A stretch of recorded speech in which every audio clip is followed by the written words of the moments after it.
What's up? What's up?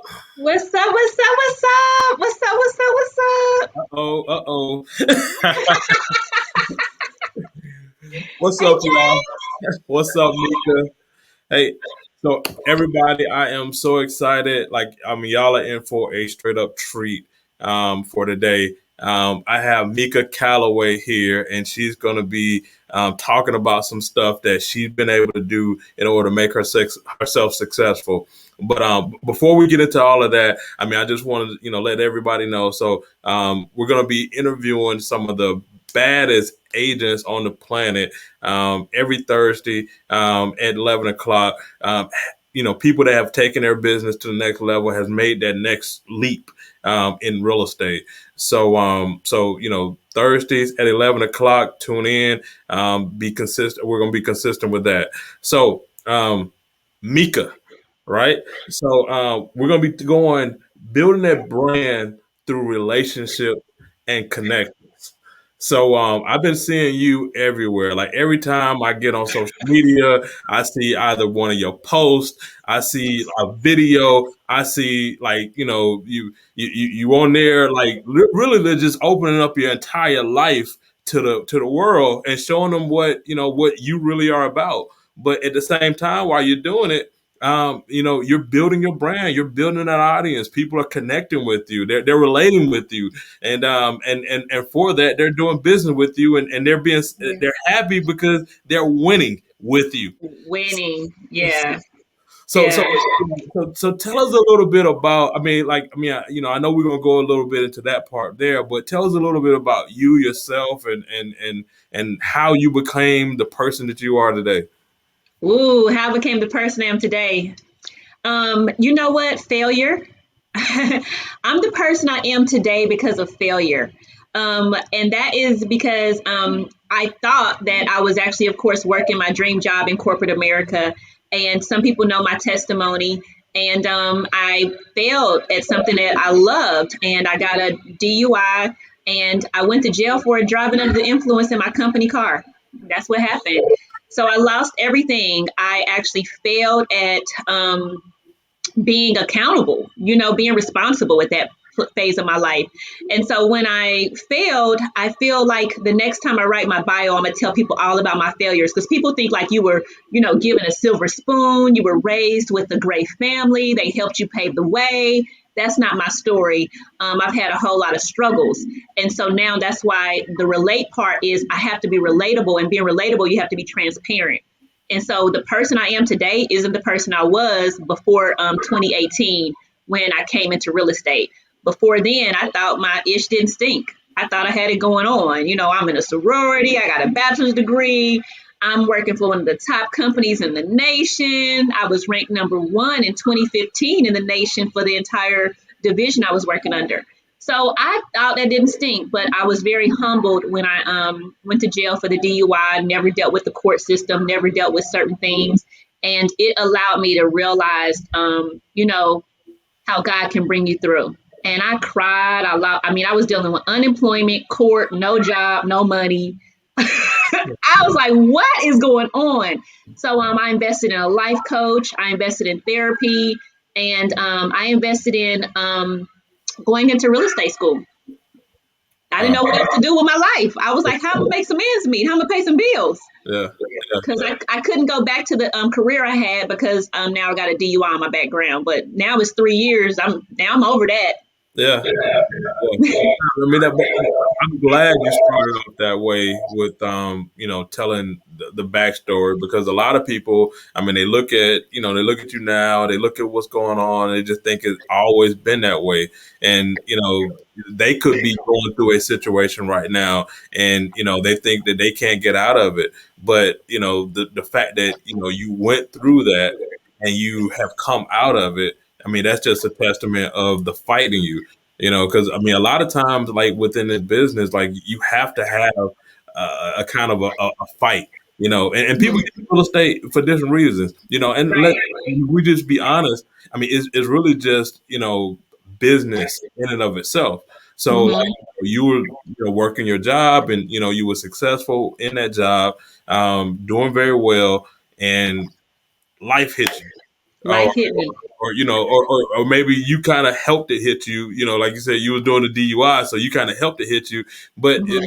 you learned the lesson with it. But you could have just stayed down, but you decided to step up and start to make things happen. So why real estate though? That I guess that's the big question. Oh. Tons of things you could have did, but why real estate?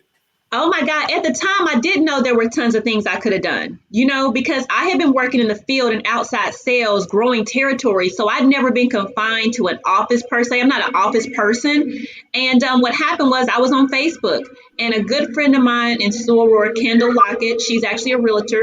She put a post up one day and she says, thinking about a career in real estate, let's chat. And she was all cute with her mug in her hand.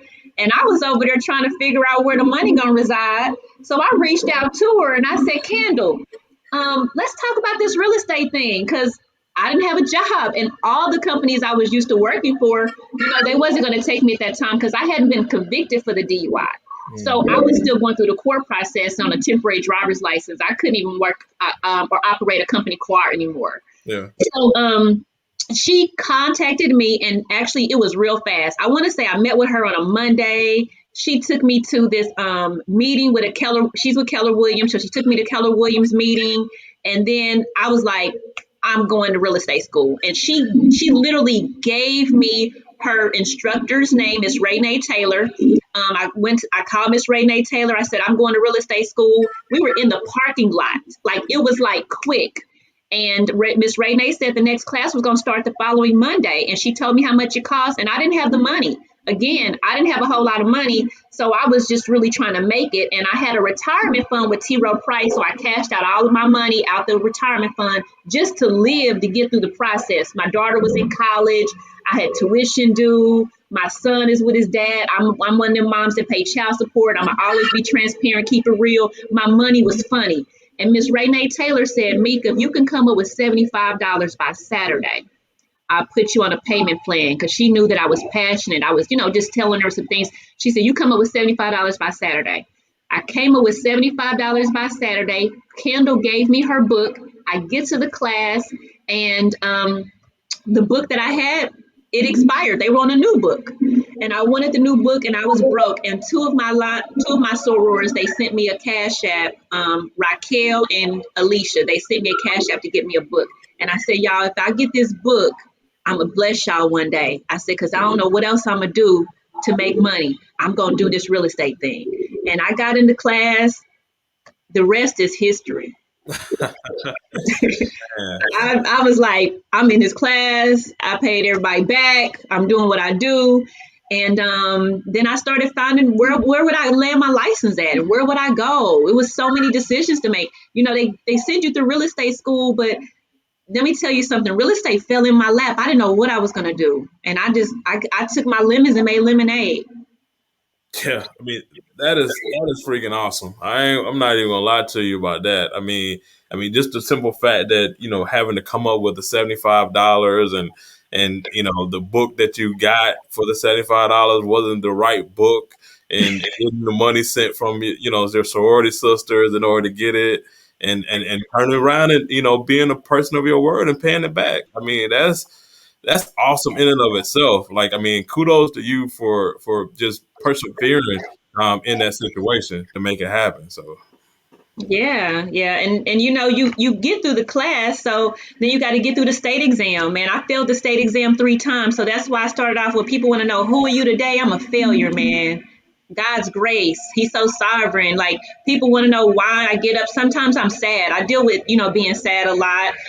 Dealt with being depressed and things of that nature. But I get up every day because it could always be worse. I was literally in a jail cell waiting until 11 o'clock to use a phone. I've yeah, never experienced that in my life. And so just the history of what I've been through and the transparency, being transparent is real. And, transparency heals. So that's why I'm always, sometimes I share too much, but I realize I'm sharing it for, it may be a blessing to somebody else. no, yeah, I love it because like most people, they only share what good. They have this persona of everything going perfect in their life, and the reality of it is not. I mean, you look at social media all the time, and you see these folks, and like Facebook, I sometimes call it Facebook. Yes, that fakeness, that fake book. The fake, something like that, and the reality of it is that people go through struggles, people have Yes. situations that they have to overcome. So the fact that you're so real and so open, I mean, it is actually refreshing sometimes because they know that you're not phony, and I'm sure the people that you come in contact with, your clients and people you network with, they feel that in you. Yeah, and you know what? I'm not for everybody, but I've gotten to a place in my life where as long as I'm okay with me and I like me, I don't care who I'm for and who I'm not for. And that's even from clients to actual agents, clients, people I do deals with. I really feel like now that I'm at a healthy place in my life where I'm not in people bondage. And so for a while, I used to worry about what people thought about me and what they think. And so the embarrassment did sink in when I got the DUI. I was embarrassed, man. I got it going on. I can't be letting people know this happened to me. And then one day I woke up, I'm like, bump people, man. Because what nobody there for me but my, some close friends and God. So I'm like, bump Yeah, people. So yeah. also with the videos, I was not doing as many videos until I actually hired Joel Hollow. I hired Joel Hollow as my coach. He was my one-on-one coach when I came back into EXP because I left EXP to be a honey badger, so that's another story. So when I came back on fire, and Joel would always be like, video, video, video, and I'm like, I don't want to be doing all these videos. My hair ain't done, and I ain't cute, and this. Now I go on a video, hat, don't care what you think, because it actually has been able to grow my business in different ways, not just with buyers and sellers, but different other streams of income that we have with EXP. Yeah, yeah. So let's dive into that a little bit because I mean, like the Mica brand is there. You on billboards, you're doing all of this different stuff. So like how is those connected? Because I know you mentioned Joel, and like Yes. how are those connections benefited you being able to grow your brand? Because a lot of people love to do it, a lot of people want to do it, and I mean I'll see people that'll post stuff, but I mean they're not as big or as consistent as you are. So can you kind of go into that a little bit? So, Joel actually, man, he makes me cry because I was at a struggling point in my career, very, very struggling point in my career. I was literally like Levi says, you get one close and you unemployed again. You get one close and you unemployed again. So I wasn't tapping into the other streams of income with being a mentor and giving back and giving value. And I wasn't also tapping into the attraction part to let people know, come over here, we got something valuable over here. I wasn't tapping into that. And so Joel allowed me to see that there are other ways that I can actually grow. Okay. And I can have something in between. He also allowed me to know all the resources we had, like the teller tracker number on my billboard. I called them for the teller tracker number. They was like, "Oh, she's with Jakinder and them," and I was like, "Okay." I didn't realize the clout. We got clout. So I didn't realize the clout. And so Joel was connecting me with different resources and different tools. And that's when I really realized that we have some amazing coaches within Honey Badger Nation that want to give to us. And that's when I wanted to get to differentiate myself. Joel encouraged me to do the certified home selling advisor, certified home buying advisor, and put the credentials behind my name to differentiate myself in the market. I never had a real estate coach. I got into real estate. I just started doing what everybody else was doing or what I thought I needed to do. So I didn't have any foundational guidance. And so Joel gave me the guidance. He told me who to do, what to do. Now I pick up the phone and I'll call anybody. I call Joel, say cool, Levi, you, Dan. I'm calling people that don't mind sharing and giving me the goal or the path. And so Joel had a lot to do with the video, man. He would be like, I don't see a video. Now, even with my lead generation, cold calling or, prospecting, I used to text and email. Now I leave a voicemail. Hmm. And I sent a video. And the clients I'm with today and I was with yesterday, they said, Mica, you separated yourself apart, and I'm going to interview her on my StreamYard. She says, but when you sent us that video, We were like, we want to work for her. She Yeah. said, you just had your baseball cap on, and we was working with Becky, and we had this other agent we was working with, and then we want to work with you. So when she got here yesterday for the first time from Arizona, they're relocating. They told me they sold their house in Arizona with an EXP agent. I'm like, oh, you know. But anyway, they said, but they not like you. The videos. Yeah. So like it's really impactful, like seeing your videos and seeing like as you walking through a house, or meeting with the client and just showing them what it is it's going to take for them to actually get their dream house, or what it's going to take for them to sell their dream house. I mean, seeing that whole process, and I know Joel has been instrumental. Dan, Levi, I know I've been able to so I mean, evidently working with somebody that has already done it works. Why do you think more people do not get connected? Do not like find somebody or a mentor or somebody that they can actually help them in their business? Why do you think that doesn't happen more often? Oh, I think that the reason why it doesn't happen, in all honesty, is that confidence.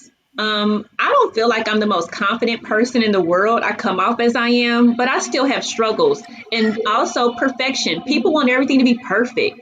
And so I feel like that everybody's waiting to the for the perfect time, the perfect presentation, the perfect words, And so that's why that's why I just go live. I don't record it and stop and edit it and do none of that. It's just live, because you cannot strive for perfection without failure.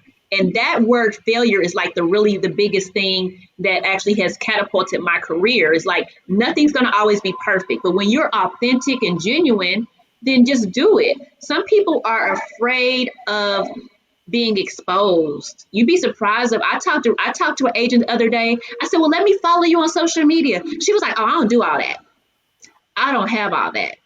Well, okay, because you know what? We can do a drip campaign with a live, and I'm telling you, I get a whole lot of leads in my KB core. Like, who these people? I love strangers. So the only way that I feel like I can get used to meeting strangers is to go live, tap in. And some people, they're like, I don't want to be on social media. I don't want to be on Instagram. I want to be on Facebook. I'm private. Okay, well, I think that your career may be hindered if you're too private. Yeah, yeah, That may be a hindrance to your career.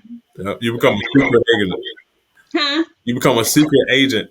Yeah, Yeah, you can't be no secret agent, man. You cannot be a secret agent. You'll be like, well, do they know who you are? And I'm telling the mentees a lot of times, when you get a chance to make a post, put your link on there. You don't know who you're attempting to, get a hold of. Now, I've had some creeps though. I've had some creeps, man. I've had some creeps send me some vulgar stuff, text message. I had to block them, call porno stuff. They just freaks, like, I've had that happen to me. Some yeah, creeps.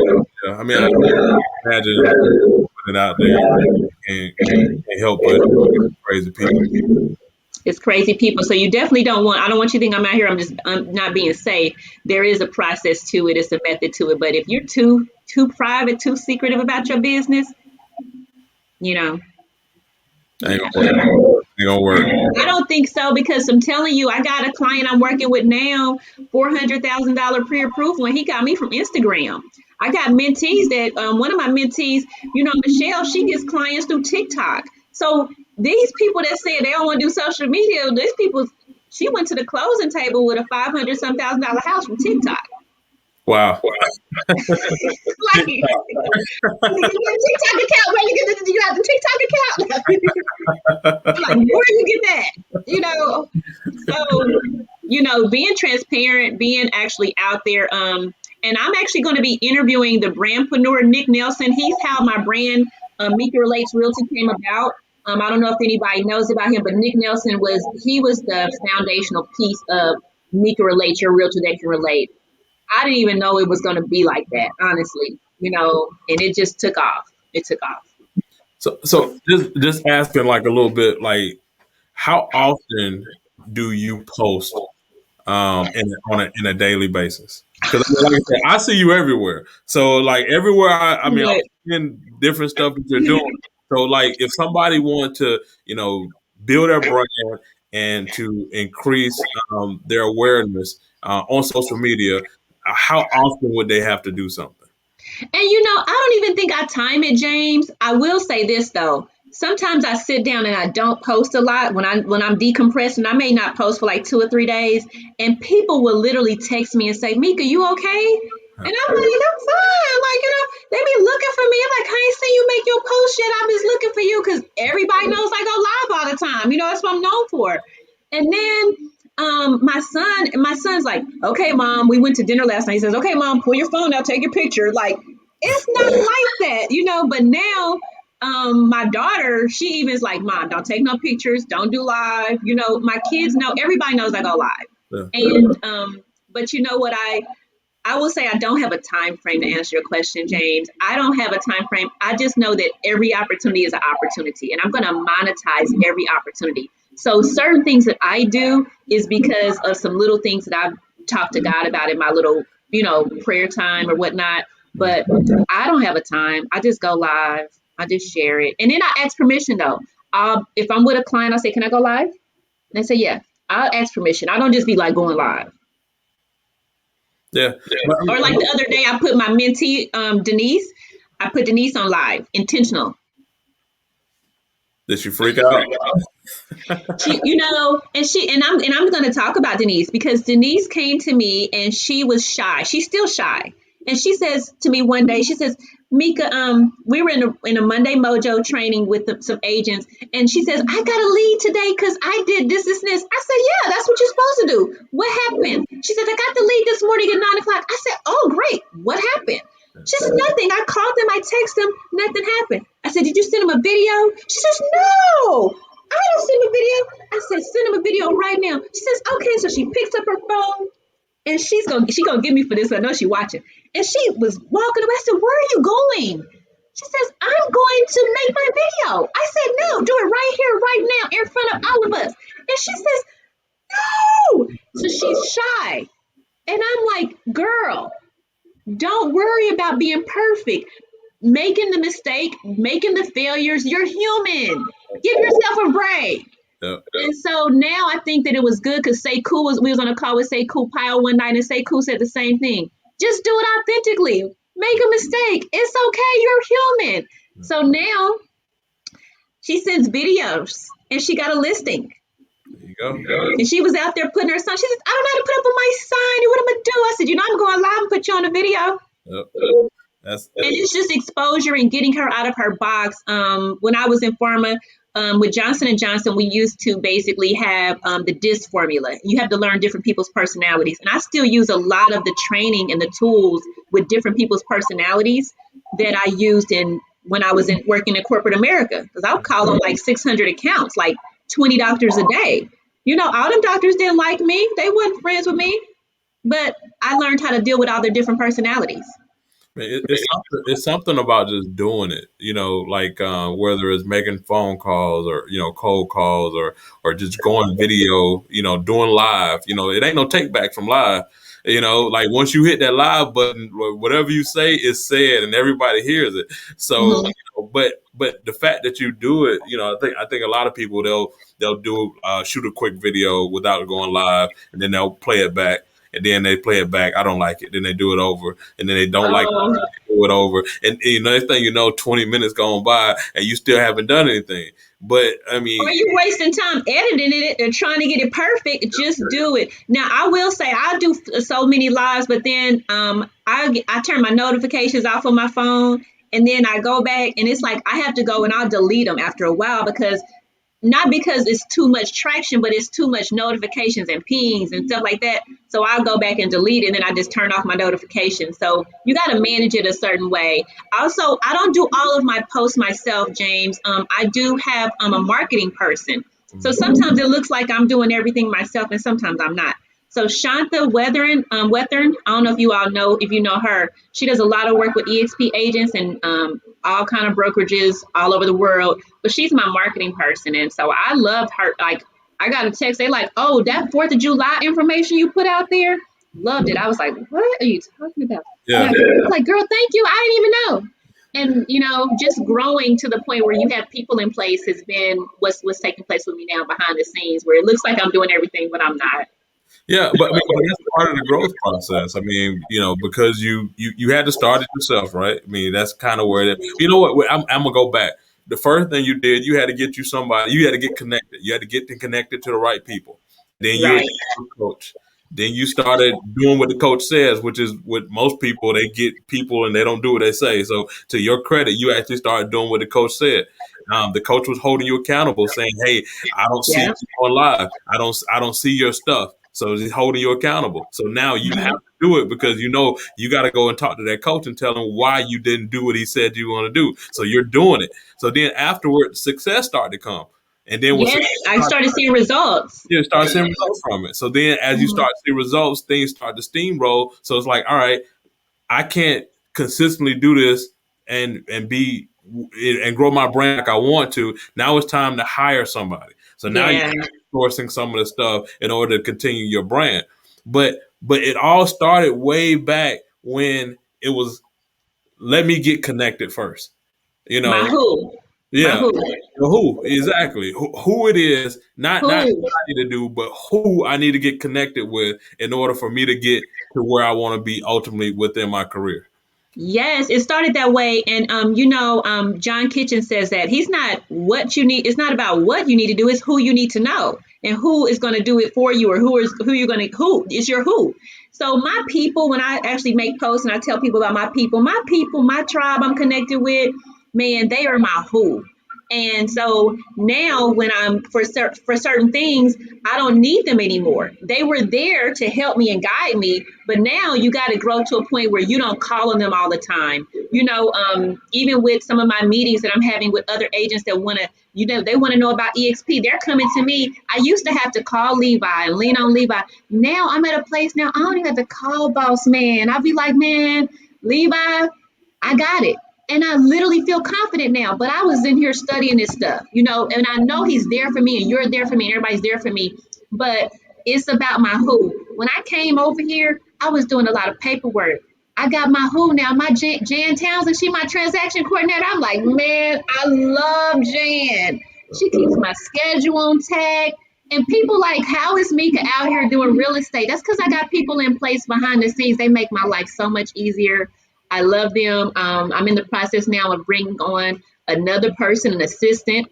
Not for sure how that's going to work out. Been interviewing some different companies and people, but I have to basically make sure I get somebody to. And then I had an ISA, and I did have an ISA, so I had different people and systems in place. But now I don't have my ISA anymore, so I got to get a new one. Yeah, I mean, basically, you're just graduating in different areas. So you graduated to the point where you're a leader now, and now what you're doing is you're attracting the people around you that to keep you moving and to make you better. So that's what's happening right now, and now you have a group that's looking at you. And like you said, you don't have to lean on somebody else all the time. It's like, I got this. I've done the research.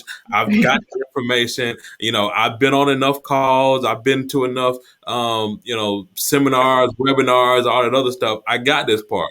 But the good part Mhm. about it is, if whatever reason something slips, you got people to lean on. You got people to go back Yes. to be able to help and kind of fill in those gaps. Because like, Mhm. in real estate, I mean, everything is the next level. So like, the person Level. that's selling 500 homes is the next level. The person that's selling 1,000 homes is the next level. So it's always the next level. But the beautiful thing within our group and what we've been able to provide is that there's people that have already hit that next level, and we're always willing to share for it. So um, Yes, that's really been it. Where just all the coaching, or John Kitchens will say, be a copycat. We've already done the hard work for you. We've already failed for you. This is what you should do. And so now I actually am like, I'm tunnel vision on where I need to go. I'm honest, where I don't see other people anymore. I used to be like, well, I'm gonna try to help this person. I'm gonna save this person. And Sekou told me one day, he says, Mika, then when you're in lifeguard school, the first thing they train you and teach you is that you can't you can't try to save somebody and you drown. I'm probably not saying it right, but don't drown trying to save somebody else. Yeah. And so that Airport agents say like if something happens, put the mask on yourself first before you go help somebody else. So that yes. exactly the same concept, James. And so then I realized, well, I gotta sit over here. If you don't want it that bad, then I do. And sometimes I realized where I was trying to help in other ways, and my stuff that I had going on when it failed, you know.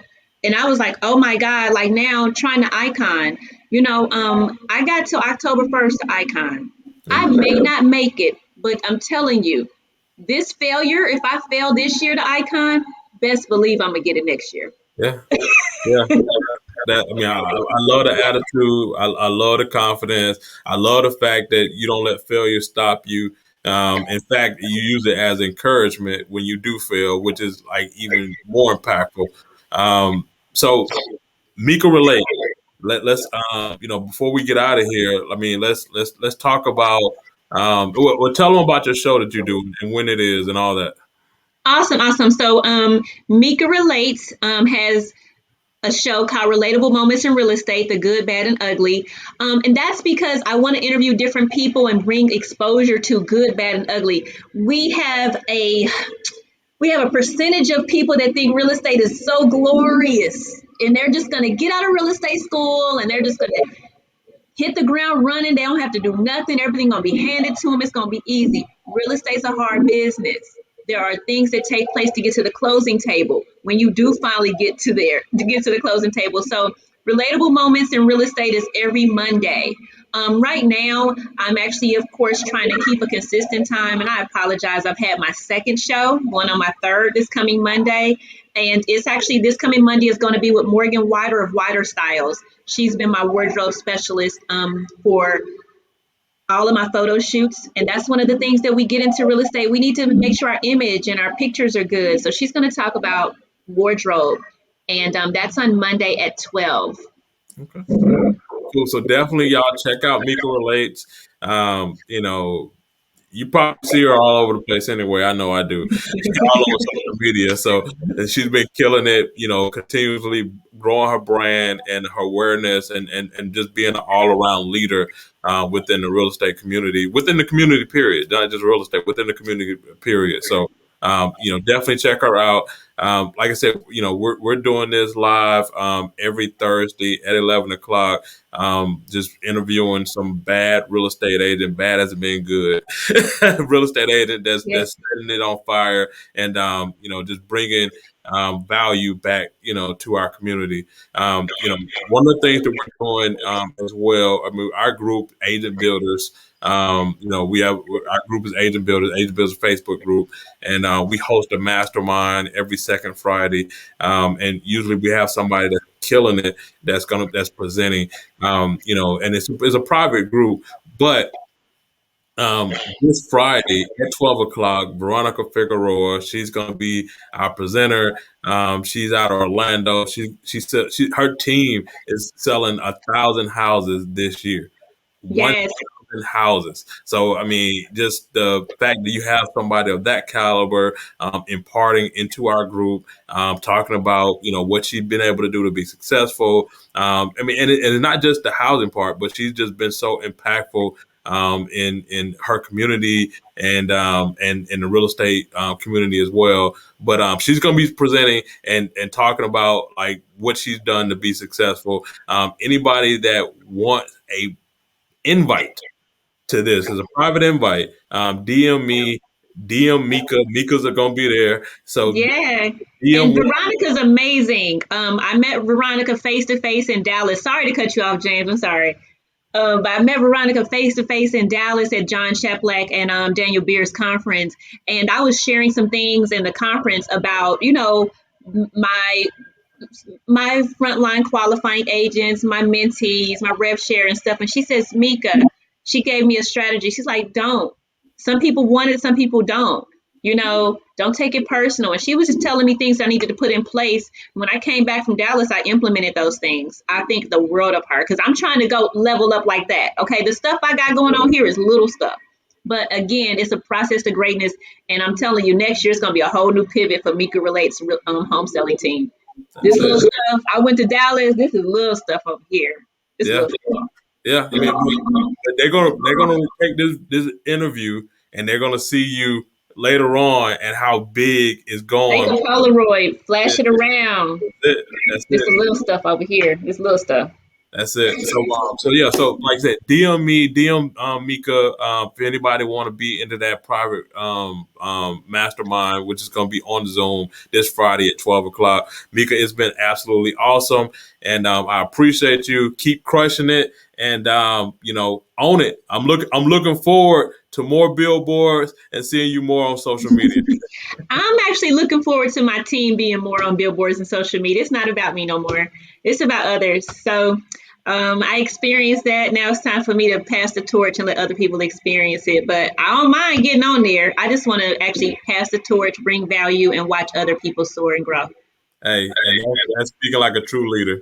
I appreciate it. Bye bye. I'll